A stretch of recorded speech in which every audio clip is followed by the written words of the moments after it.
Guys, this is... Fuck. We just started. This is the Savage Sports This Show. is the Savage Sports Show. All right. What should we call them?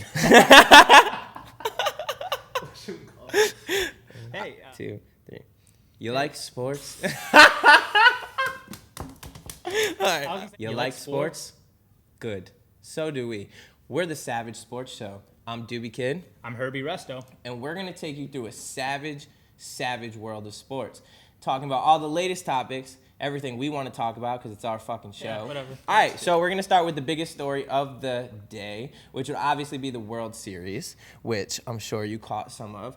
If you didn't watch the World Series, if you don't like baseball, I don't really blame you, but I love it. So the Cubs won the World Series for the first time in 108 years against the Cleveland Indians. They did so coming from a 3-1 deficit in which they had a miraculous comeback and they won in Cleveland. You had Zobrist was the MVP. He was hitting .357 throughout the series, had some clutch hits in the extra innings of the Game 7. Game 7. And it was amazing. So let me just hear your thoughts about everything. It was a great game. Mm-hmm. Right from the jump, Chicago took a lead. Cleveland came back and they scrapped. And what's awesome about Chicago is that they have a bunch of young scrappers. They got Bryant, Rizzo, Baez. They just have a team that they can play well. They have chemistry together. They're just a good team, and they really, really deserve this championship.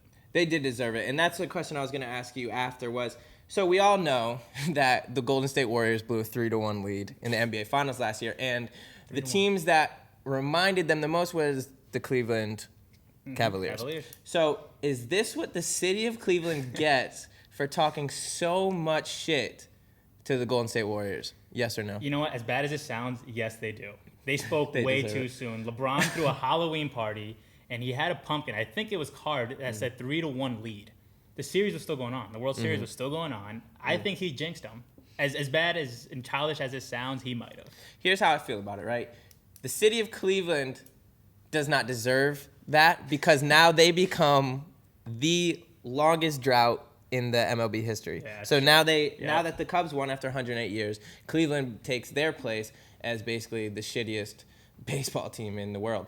But they have, on the optimistic side, they still have a good team. They have a lot of their core players. They have a great pitching staff. So next year might be another chance for them. But absolutely. Yeah, definitely. Cleveland definitely has a good team. I mean, they went 7 games with the Cubs, you know, so we can't say they're a bad team. They just, they had a chance. They were up 3-1, and they just couldn't finish it. So Herb's a savage because he says they deserve to lose the World Series. I tried to be more optimistic. But we're going to move on. So our next big topic we're going to talk about is the NBA, which is one of our favorite topic probably to talk about. So the first thing we want to talk about is we want to talk about Kevin Durant's bitch ass and how it impacts the Golden State Warriors and Steph Curry. So the first thing I really want to talk about is, I don't care if you agree with his decision or not agree with his decision. I want to know what you think his presence does for the Golden State Warriors, because I would argue that in the long term, he actually makes them a worse team. And not many people would say that because, he's a MVP, he's a consecutive All-Star, he's going to be one of the best scorers ever. I think he's going to make the team worse. I want to hear your thoughts before I go. You know what? I agree because not everyone's production will be the same now. Curry won't be scoring his 40 that he usually does, or Clay might not score his 30 that he usually does. Everybody's going to have to downgrade a little bit. So no more averaging 30 a game. Clay might have to go down to 20, and KD might actually want to start shooting the ball more too. So I agree with you. I think everybody's role might come down a little bit. Not saying they won't be a good team, but the production will go down.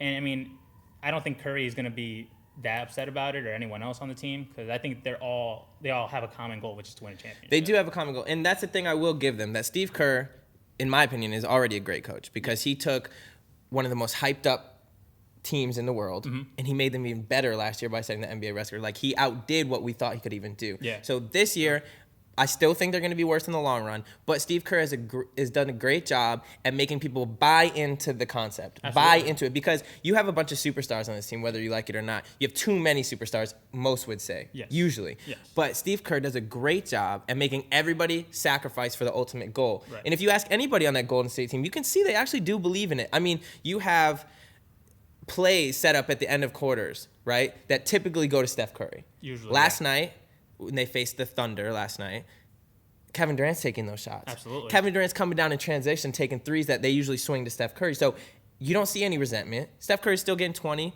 Kevin Durant's going to be getting 30. Exactly. So it'll work in the short term, possibly. But what I fear, look at what you traded away. Yes. You traded a lot of depth Right. to get Kevin Durant, which any team realistically would.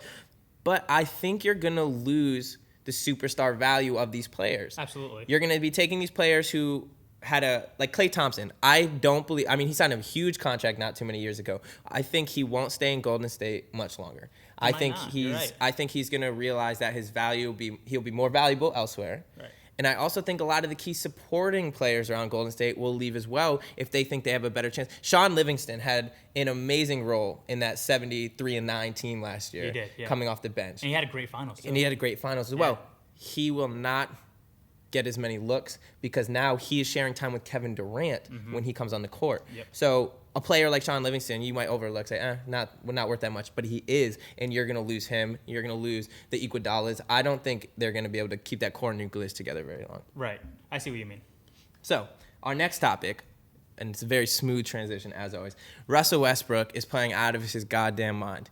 We all knew he had it in him. We all knew he was an animal. He's a straight savage on the court. We knew that.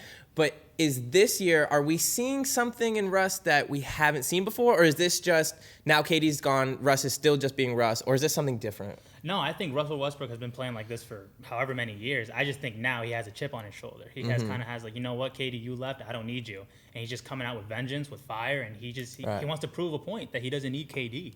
And I love it. I think we're all rooting for him. I mean, I don't know about you. I love it. I want to see Westbrook succeed. Unfortunately, they couldn't beat Golden State last night. It sucked. He didn't play well. But I hope that he plays at a level that shows, you know what, I didn't need KD from the start. I can lead this team, and hopefully that he can lead them to a good playoff run if they make it far.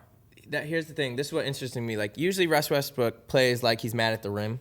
Now he's actually mad at somebody. Yes. He's mad at a whole organization Yep. now. I mean, if you thought there was beef last year, losing 3-1, if that was not enough smack in the face, your running mate, your partner, one of arguably the best players in the world, leaves your team to go join them. Absolutely. You have to take that personally. But it makes for good basketball, too, at the same time, you know? Oh, of course. I'm not watching that game if that's not the, if that's not a matchup. That game started at 11 o'clock at night. I'm not watching that bullshit. Like, that's a joke. That's too late, yeah. But Russ Westbrook this year, if you've been missing it, he's averaging 34.2 a game, 9.6 rebounds, and 10 assists. So he's literally going to average a triple-double this season, I would assume. And his scoring total went down because he only had around 20 last night, but it's only going to go back up. So my next topic, which is also about people moving places, shifting teams. This is an interesting one. Dwayne Wade leaves Miami, goes back to the Chi-Town, where he's born and raised. Absolutely. Now, you tell me, I'm not a huge believer in the Chicago Bulls. Do you think that having Dwayne Wade, and obviously the pieces that were already there, Jimmy Butler, et cetera, did the Bulls have a legitimate shot at winning the Eastern Conference? I absolutely agree, or I absolutely believe, that they have a good chance. I was going to say, we don't agree. So Yeah. I was like, you go ahead. I believe, I believe that he gives them a great chance to go far in the Eastern Conference. He brings experience. He's a vet. Jimmy Butler's still a young guy. He can feed off of Dwayne Wade and kind of learn and get some experience from him. They have Rondo. They just have a good nucleus together now in Chicago. And I feel like Wade, he wasn't a missing piece because they were always making the playoffs without him. Right. But I feel like Wade now is like that last piece that they could have used to go a little farther in the playoffs now. Without Dwayne Wade, like last year, for instance, did you believe in the Bulls? Not necessarily. Not as much as you do this year. Right. So he makes you believe in them a little bit. I think so. Okay. And he's also just like Westbrook, he's coming out fire. You know, he's trying to prove to Miami that he deserved the millions he needed and that he wanted. So I think that they have a great chance now. I like the Bulls. I think the Bulls are a solid 2-3 seed in the East, possibly behind the Raptors. I think the Raptors might still be a better team than them in the long run. Really? But they just did it last year for me. They really, you believe until you don't believe them. I never believed in the Raptors. Last year they won a few playoff series. They beat the Cavaliers 2 games in the Eastern Conference Finals. I was like, this is actually, they didn't lose anybody really. They have still the same core nucleus. So I don't think necessarily the Bulls will be better than them, chemistry issues, but neither of those teams really matter because nobody will beat the Cavaliers. That we can agree on. That we can agree on that. The Cavaliers are pretty much a shoo-in for the NBA Finals again. I think LeBron will be there for the 7th time in a row, so he pretty much should just get a timeshare there because it's just a matter of who will be second now in the exactly. East. It'll be a who wants to get swept in the first few rounds and get a little extra money for their playoff contracts. All right, our next segment under the NBA categories, we're gonna do some bold predictions. So I'm gonna say some of my boldest predictions for the NBA this season. Herb has never heard them before. He has no idea what I'm about to say, and they're gonna be bold, obviously. So he might not agree. He might realize my genius. He might not. So it depends. So I'm going to read him one of my predictions, and he's just going to respond, and we're going to have a quick dialogue about that. Okay, my first prediction. The Golden State Warriors will not finish with the best record in the NBA this season. I disagree. Okay. I think they will finish with the best record. I don't think they will set the record that they set last year. Excuse me. I think with Durant, there might be a little chemistry issues, like I said. But I do believe they will finish with the best record this year. Probably a close first to the Spurs. What if I told you that not only did I not think they'll have the best record, that I don't think they'll have the second best record in the NBA. And here's what I'm thinking. The San Antonio Spurs are my favorite basketball team, so get that out of the way now. My bias is obviously there. The San Antonio Spurs will finish with the second best record in the NBA. Okay. The Cleveland Cavaliers will finish with the first best record in the NBA. And I agree that they won't break any record, but I think Cleveland, I mean, you can't say is on pace because when a team hasn't lost, it's impossible to determine that. But they have a very legitimate shot of winning 70 games. The Eastern Conference is not good. We all can agree that they're not as good as the Western Conference. You do have a point there, right? They have the chemistry. They didn't rearrange many pieces. They didn't lose anybody critical. They have the same core. Kyrie Irving is playing out of his mind. Absolutely. LeBron James is feeding Kyrie Irving so he can. Kevin Love is finally having an impact. I think they have an easier road to a 70-win season. They have less pressure because nobody's talking about the Cleveland Cavaliers. They're just accepting they're going to be great. Everybody wants the Warriors to fail. And I think that right now, when you win, everything goes smooth, right? But we've seen the Cavaliers lose and keep it together. We haven't seen the Golden State Warriors lose and keep it together yet. So that's my first prediction. My second prediction, this one might be even more bold. Okay. But I believe in it. But I also just want to see your reaction. Okay. I think that this season there will be a new points per game record in the NBA. And I'm not counting Wilt Chamberlain's ridiculous 60-point average. I'm going back to Michael Jordan when he averaged 37 points a game. I think somebody this year will average more points a game than Michael Jordan did with 37. And I'm going to tell you why. And I'm going to tell you who. It's either going to be one or two players. Maybe even three. Can I predict one of the players? You can predict it, yeah. One of them will be Curry? No. Not even close. I don't think Curry will average more than 25 points a game this year. And that's because of just the distribution of shots. There's not enough shots. Right, okay. I think it's going to be Anthony Davis or it's going to be Russell Westbrook. And I'll tell you why. Russell Westbrook will take 40 shots a game if he has to at this point. He's going to do whatever it takes to win a game. And when you take 40 shots a game, you're going to be scoring in high volumes. Anthony Davis also has no choice but to score ridiculous amounts of points to keep them in the game. And the thing about it is, Anthony Davis has no one to give the ball to. The Pelicans are possibly the worst offensive team I've ever seen. Besides Anthony Davis, you don't have anyone who can score the ball. You have Lance Stevenson. That's who you're counting on. True. My issue is the NBA is very competitive. Going back to what you said, the Western Conference is a really good conference. I just see Westbrook having a hard time putting up those numbers against all these Western Conference teams. The Spurs, Clippers, all these other teams that they'll be competing probably for in the playoffs. I just see him having a hard time keeping those consistent numbers with those teams. Don't get me wrong, probably average 30. I can see that. Higher than Jordan's record? I don't think so. Respectable. That's a bold prediction. It is bold. That's what I'm here for. It's a bold prediction. All right, next bold prediction. My MVP prediction for the NBA. Oh, I like this one. It is not anyone on the Warriors. It is not anyone in the Eastern Conference. My bold prediction for the MVP is Kawhi Leonard. And don't tell me I'm wrong because I'm not. And here's the thing. All right, so 5 years ago, I watched Kawhi Leonard play a basketball game for the first time.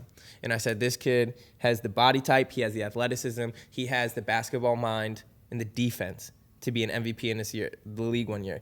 The next year, and I said in the next 5 years, this kid will win an MVP award. An MVP, I thought I was bold at the time. The next season, they won the championship, and he was the finals MVP, and I realized, holy shit, I might be onto something. This right now is the 5th year.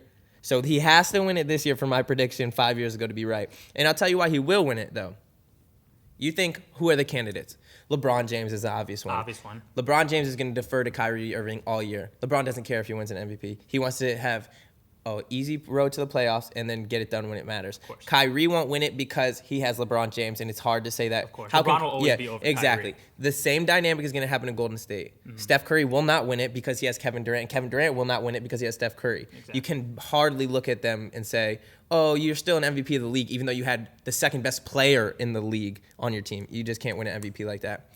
Anthony Davis won't win it, and Russell Westbrook won't win it. Even though they are the most valuable players, they won't win enough games to win an MVP. You need to be a playoff team, at least. I don't know if either of those teams are. I mean, you see, okay, the Thunder are like 4-1, 5-1, something like that. They're playing terrible teams. They beat the Clippers. I don't believe in them. Still decent team. So decent team, but when they play real teams, they're gonna lose. And they're going to lose bad. Like San Antonio. And yeah, exactly. And I don't even know if the Pelicans will win a game this year. So, so my thought is, with all those people canceled out, it's a process of elimination. You have Kawhi Leonard, who's going to lead the Spurs to either the first or second best record in the Western Conference. He has a very, very strong appeal to him right now. Everybody knows he's won 2 Defensive Player of the Year awards in a row. He's gaining his accolades, and I think it's the next step. I think it's the chronological next step. And I agree with you with that bold prediction because now it feels like Kawhi has his own team. Now it's his team.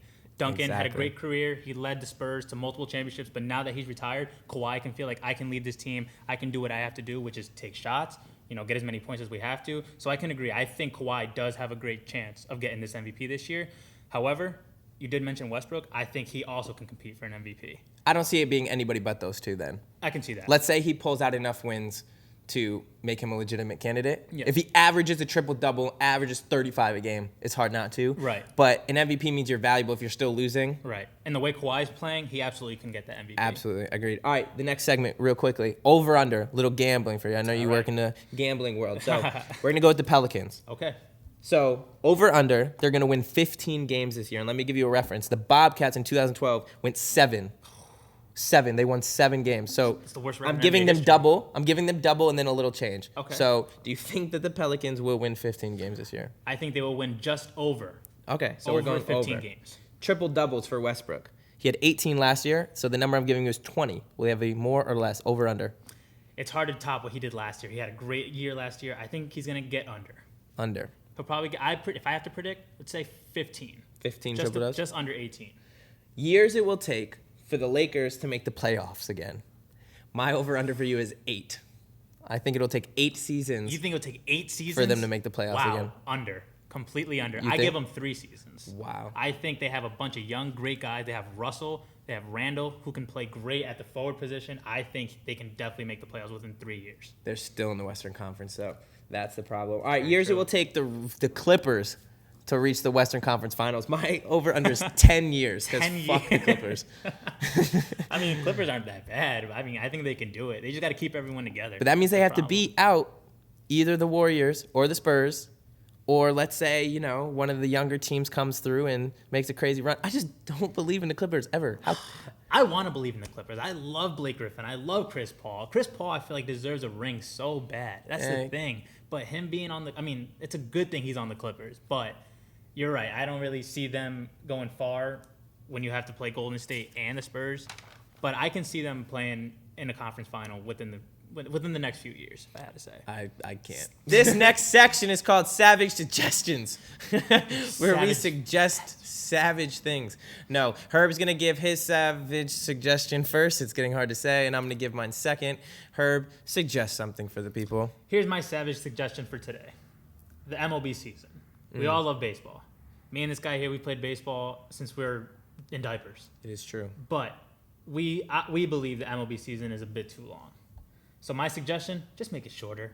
I know teams are going to lose money, and I know it's a slow game as it is. So let's just make it shorter. Let's start in April. Let's end it, let's say August, and just have the playoffs run through September. It's just a really long season. It conflicts with football and basketball. Just make it shorter. We love the game dearly. That's just my savage suggestion for today. And I'll agree with his savage suggestion, because I feel when I watch a baseball game in the middle of the season, I just can't get excited about a team winning a game when they still have 100 more to play. I just have a hard time getting excited about, an extra inning win when I realize that I have to watch this for, Right. 3 more months. So, yeah, shorten the season, make it more exciting, make each game mean more because you're diluting each game's value by having so many games. Agreed. I agree. Yeah. My savage suggestion is that you all, as in you all sports owners, whatever, whoever runs these businesses, they need to emulate FIFA. You need to set up your seasons the way that the Premier League, La Liga, all of the leagues underneath the corporation of FIFA, how they run their seasons. I'll tell you why. Because we need relegation. Relegation. If you don't understand how FIFA works, if you don't understand how soccer works, the bottom teams in a division, let's say the English Premier League, first of all, there's no East, West, blah, blah, blah. It's country by country. So everybody plays everybody. It's beautiful. You need to have the bottom teams be penalized for being terrible. And that should go to all sports. So what happens in this league, soccer leagues in general, the bottom teams get dropped a division. And then the top teams from the division below them come up. So each year you get new teams in a league, and it's fresh and it's exciting. And what it does is it makes each game mean something. When you're watching the 76ers versus the Lakers play, 2 weeks before the playoffs, and each of them have only won like 10 games, why would anybody watch that game? There's Nobody point. cares. Right. There's no implications in any way. But what if I told you that the winner of that game would get to stay in the NBA and not get dropped to the D League? That makes it more exciting, in my opinion. That makes that something worth watching. It adds value. I agree. So I think that teams need to get relegated, and I think each sport will have to adjust in their own way because it won't be a perfect fit, because obviously there are more teams in soccer than there are anywhere else. But that's my savage suggestion, is that you need to drop the dead weight in all your leagues, NFL, NBA, whatever, MLB, send them down to AAA, because I'm tired of these games at the end of the season meaning nothing. Agree. Thank you, Herb. That's the suggestions. Please. Now we're going to play some games because we love games. So we're going to play a first game called Would You Rather.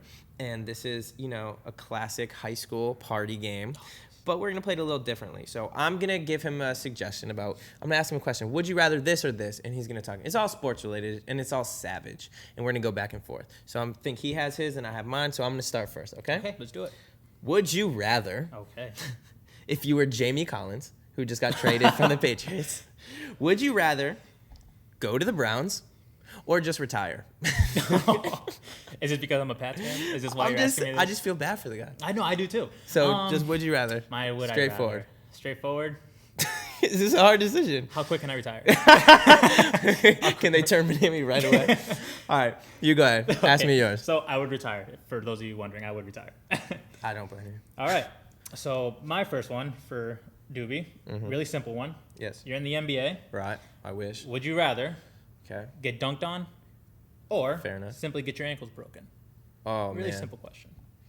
Or not so simple. That's actually a good question. I've never thought of that. I think there's more respect in getting dunked on if you jump. Like if you're really trying to play defense, Yes. because some people just move out of the way, and that's bitch shit. So I wouldn't be a bitch. I would jump. Take one for the team. I would take one. I'll try to foul him. I've almost been dunked on before, but they either missed the dunk luckily or I just fouled them or something. I'll take it. But when you get your ankles broken, then you start questioning how you're playing defense. Yes. Then it's in your head like, I don't know how to stay in front of this person, and then they can just keep doing it to you over and over again. So I I'm would glad say, you answered it like that, yeah, actually. Yeah, I was about to say, I think getting dunked on would be not so bad. Cool. All right. So let's play a little scenario. Our boy Doobie here gets a deal in the NBA. He's About playing time. for a great team. And then he gets a couple phone calls for a shoe deal. Now, the Shoe deal. question is, two companies call him for a shoe deal. Yeah. Would you rather sign with Yeah. K-Swiss or Skechers? Oh, you're trying to play me right now. Oh, man. my God. He's making moves. He gets a Dude, shoe deal. I'm These on are his the options. Those are my options. I must not. What team am I on? Am I in the D League still? You play- The fuck is this? All right, so I had K-Swiss or who? K-Swiss Skechers. or Skechers? You know what? Let's all be serious for a second, because you're acting like K-Swiss wasn't hot once. Skechers was never hot. You know what I mean? think I have a pair of Those K-Swiss are at like home. those. K-Swiss. Yeah. See, you used to be able to customize K-Swiss. Don't forget they started that. Yeah, you're right. Don't forget they started. Don't Before sleep on Nike K. ID. Exactly. Before Nike's Nike. biters. Yep. All right, I would take the deal with K-Swiss, and I take it proudly. Do they make basketball shoes? So K-Swiss, final answer. All right, here you go. Would you rather, Herb? Okay. Would you rather block a hockey shot with your body or take a fastball from Chapman? Get hit with a fastball by Chapman. Oh, that's a good one. If you're thinking speed, Same speed almost, hockey, right? hockey can hit it a little harder, but it's a rubber puck. You're getting hit with like a leather, kind of a harder. I don't know. I'd assume a baseball That's a would tough hurt one. more, but it depends where you're getting hit. You know what? I'd rather get hit with a baseball. You Okay. know, it'll be temporary. Same with a hockey puck, but I've never been hit with a hockey puck, and I don't want to risk it now. So I think I'll just say a 100-mile-an-hour fastball from Chapman. Fair enough. That's gonna suck, but yes, I'll take that one. All right, go ahead, boss. Cool. My last would you rather. So for those of you who might not know, minor league baseball has a lot of crazy nicknames for their teams. For example, the Hartford Yard Goats. Just put that out there now. Terrible. So my would you rather for him is, would you rather play for, and these are two real teams, Okay. would you rather play for the Jacksonville Jumbo Shrimp or the Montgomery Biscuits? If you had your choice. Can I actually consider like the location that I'm playing in? I'm assuming this is Alabama or Florida. Yep, it's all in the question. Yep, it's involved. The Jacksonville Jumbo Shrimp. Well, I love alliteration, so I'd go with the Jumbo Shrimp, and I can't imagine what the mascot would look like. So Oh, it's coming. I don't even like seafood, shellfish, but I'll go with the Jumbo Shrimp. Jumbo Shrimp. Okay. All right, so that's Cool. our Would You Rather game, and it didn't get sexual like as those We were games hoping. typically. Yeah, we were hoping. So next we're gonna play a game called Savage Superlatives. So this is for all of you high schoolers that are still in high school, or those who never won a superlative and are still mad about it. We're gonna hand some out, not to you unless you're a professional athlete, of course. Most likely to release a platinum recorded record. Iman Shumpert. Oh, Boy already has a deal. Why not, right? Okay. He can get signed Have you heard soon. Damian Lillard though? Oh, that's a he's good the one truth. too. I didn't think about that. Nah, but Shumpert, that's your I first say gut. Shumpert, why not? Shumpert gets superlative. All right, fair enough. Okay. And he was in that music video, that Kanye Fade music video. Oh, that's right. So I didn't he's think already about out there, that. man. He's already doing his thing. he's making I moves. see you, Shump. I see the high top. Well done. All right, go ahead. All right, my superlative for you Mm-hmm. might be a hard one. Cutest couple that never was. The cutest couple that ever was. I'd have to think about this one too. But I'm going to say Carmelo Anthony and Dwayne Wade. ooh, I feel like seeing them on the same team would be pretty cute. ooh, that's a good And they're one. like good friends, they go on vacation and they ride like weird banana boats together. So I feel like they'd have good chemistry on the court. And like I was gonna say LeBron and Dwayne Wade, but we've seen that chapter and we've right. seen it, and it was a good relationship. So I would like to see Carmelo and D That would be a Wade. cool one. That'd be a cute couple. Can I give you an answer for this one? Yeah, absolutely. I would stick with Carmelo on that one Oh, really? with the NBA Finals trophy. I'm just saying, cutest couple that never was. And never will be. Ooh. So, But we love Melo. At least I do. I don't know about you. no, I'm not a fan. Okay, next one. Allen Iverson, though. If we could go back and give anybody a yeah. trophy, I'm giving Allen Iverson one. But anyways, okay. Best dressed goes to any sport. Remember, our mind's kind of in That's basketball right. right Yeah, that's now, true, but that's true. any sport. I mean, you got That's a tough Cam Newton. You got Russ Westbrook. Yeah. You got. You know what? I mean, you got a Dwayne lot. Wade has some fashion. Dwayne Wade has some fashion. Hey, I'm not mad at you. I might say Dwayne Wade. Okay, I kind of like Dwayne it. Wade. I say that, yeah. All right. My next one for you. Mm-hmm. This might be an easy one, actually. Biggest heartbreaker. Biggest heartbreaker. Somebody who breaks people's hearts. Yes. You're saying. Well, I guess right now it'd be Kevin Durant. Yes, I was but hoping for that. Obviously, he's the biggest heartbreaker. It was LeBron, but I'm trying to get my head out of basketball. My head's in a Same. basketball mode. Biggest heartbreaker. I mean, you could also go with draft busts. Like Johnny Manziel. Oh, that's You could go with true. Johnny Manziel and say that everybody thought he was going to be the next big thing. and- Jamarcus Russell. Oh my God. If we want to go way back. Jamarcus Russell. Yeah, I mean, you could have a lot of heartbreakers. You could have somebody who loses in the championship all the time, or never finishes the deal. Like, there could be a lot of people, but right now, KD's on my mind. He's the biggest heartbreaker. He didn't break my heart. Our next game is the word association game. We each have a list of words. We don't know each other's words. I'm going to read a word, and he's going to tell me an athlete that comes to mind when he thinks of this word. Yes. And Degenerate. Degenerate. D-E-G. Country word, please. Degenerate. Maria Sharapova. Because she got suspended or something. I don't know. She got banned from tennis for a year. So she's being a degenerate this year, even though she's the love of my life. And I just wanted to reference her. No, in I'm this sure you sports did. guide. Okay, next one. Accessory. Accessory. Cam Newton. Ooh, why is that? And when you mention accessory, I think of his wardrobe. And wardrobe, he's got a lot. There you go. He's always extra stuff. So, Cam Newton, why not? Okay, your turn. Bitter? Bitter. I feel like it The applied entire Cleveland Indians organization. Probably Klay Thompson right about now. Anyone who got drafted to the Browns, 76ers, Lakers in the past 5 years. You had to apply one person. Huh? Yeah, one person. Just one person. Robert Griffin III. Still bitter. Prophecy. Prophecy. Prophecy, the chosen one. The GOAT. Ooh. Those weren't the word. A prophecy. Let's go with Chris Bryant. Let's go with Chris Bryant from the Chicago Cubs. I mean, I remember them trying to finagle some deal so they didn't have to pay him as much, but they knew he was too good to be in the minor leagues, and they wanted to bring him up, and they're ready to bring him up, and they just thought this kid's going to be the next best thing, like next Bryce Harper kind of deal. Yeah. And I'm not going to say he's the next Bryce.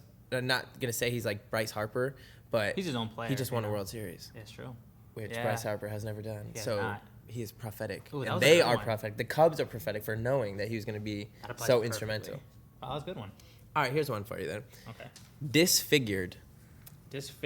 I won't say Derrick Rose's ankles or knees, so that'll be kind of tough. Tony Romo's shoulder. And the potential Cowboys organization if they decide to put him back in the starting lineup at quarterback. So disfigured will be the Cowboys organization. How about that? When we even talk about Tony Romo, we'll say the Cowboys organization if they decide to put Romo back in. Can that apply? Perhaps? That applies. That works then. Perfect. That's all our words, right? Those are my words. Those are our words. For what it's worth. All right, so we're going to wrap this up because you've had enough, and we have so much more to talk about. So our final thoughts of the day is going to be something more positive, a little less savage, a little more appreciative of sports, because we all know that sports are basically grown men playing games and getting paid millions of dollars to do it, but we love it. And why do we love it? We love it because of the heart behind it. We love it because of the storylines behind it. We love it for the entertainment value, for the aesthetics. We love the way it looks, the way everything. We love the world that is sports because it is a world. It's a whole entire entity.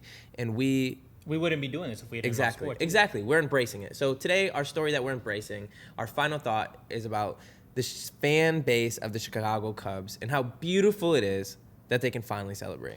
Yes, absolutely. Both of us agree. We're really happy for you. The Cubs fans, we're really happy. You guys finally beat this drought of 108 years. Congratulations. You guys truly deserve this. I also think it's time to bury the hatchet with Bartman. Yes, he made a mistake years ago, but he loves the Cubs just as much as you do. And you guys truly deserve this. Congrats to the Cubs. But not only this year, be on the lookout for the next couple of years. Because this team, if they stay together, they can be dangerous and probably win another championship soon.